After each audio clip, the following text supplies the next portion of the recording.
اچھا، السلام علیکم ورحمۃ اللہ ناظرین، آج ہم بیٹھے ہیں یہاں خانے وال شہر کے ایک مقامی ہوٹل میں، اور ہمارے ساتھ خانے وال شہر کی معروف شخصیت محترم حافظ یاسر فروخ شاکر تشریف فرما ہے۔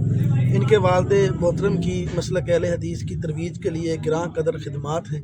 تادم اخیر جامعہ سعیدیہ سلفیہ میں بطور خطیب فرائض سر انجام دیتے رہے ہیں۔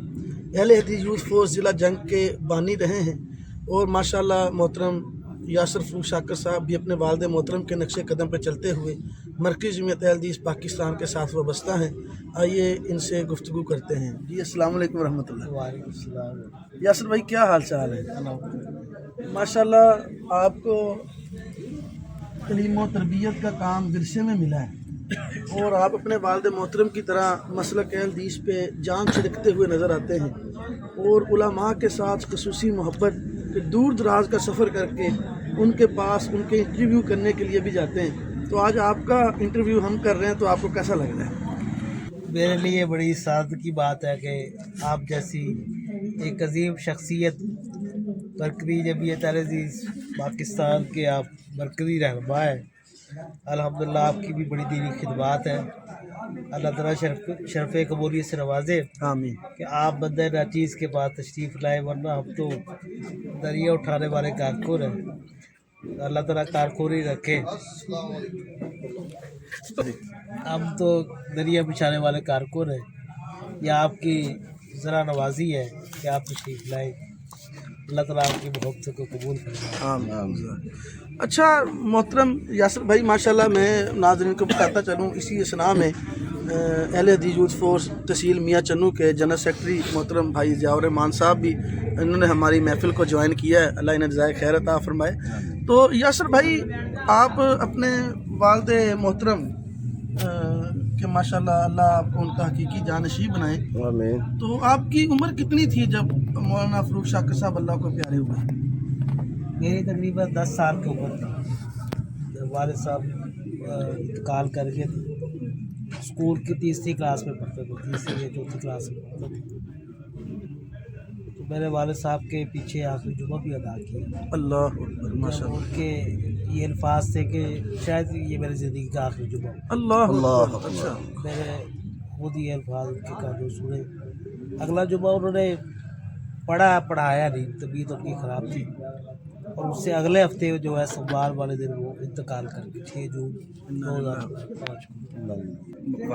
تو یاسر بھائی، آپ کو پھر انفارم کیسے کیا گیا؟ آپ خانے وال میں ہی تھے، اور پھر اس کے بعد دین کی طرف آپ کا رجحان کیسے بنا؟ اس طرف لانے والا آپ کو کون ہے؟ میں 5 جون 2005 کو عصر کی نماز پڑھنے کے لیے گیا جامعہ سعیدیہ میں۔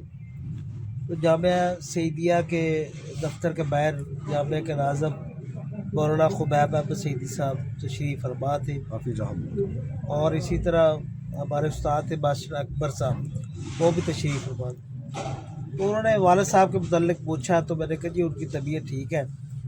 تو میری اسی دن والد صاحب سے بات ہوئی تھی۔ تو والد صاحب مجھے کہنے لگے کہ میں انشاءاللہ جلد آ جاؤں گی۔ تو لیکن میں جب نماز پڑھ کے ابھی میں گھر جا ہی رہا تھا، تو جامعہ سعیدیہ میں فون آیا استاد محترم خبیب احمد سعیدی صاحب کو کہ مولانا فروخ شاکر صاحب انتقال کر گئے۔ تو میرے دوڑتے گھر جا کر، گھر والے معمول میں بیٹھے ہوئے تھے، پریشان بھی تھے۔ گھر جا کر میری والدہ تلاوت کر رہی تھی، عصر کی نماز کے بعد کا ٹائم تھا۔ تو میں نے جا کر اپنی والدہ کو بتایا، دوڑتے سانس بھی جیسے وہ انسان دوڑتا سانس چڑھ جاتا ہے، سانس پھولا ہوا تھا۔ میں نے کہا جی میرے ابو انتقال کر گئے۔ تو پھر بعد میں جو اعلانات شروع ہونے لگے، دوست احباب ان کے آنے شروع ہو گئے۔ تو پھر رات کے وقت جو ہے تقریباً 11 بجے ان کی میت لاہور سے خانے وال پہنچی۔ ان کے دوست سے میاں مسعود صاحب، جو ان کے بڑے قریبی دوست تھے، انہوں نے 3 دن جو ہے ان کا علاج بھی کروایا۔ پہلے وہ ادھر بیمار تھے، لیکن انہوں نے لاہور کو بلایا، طلبہ چوک ہسپتال کے کو قریب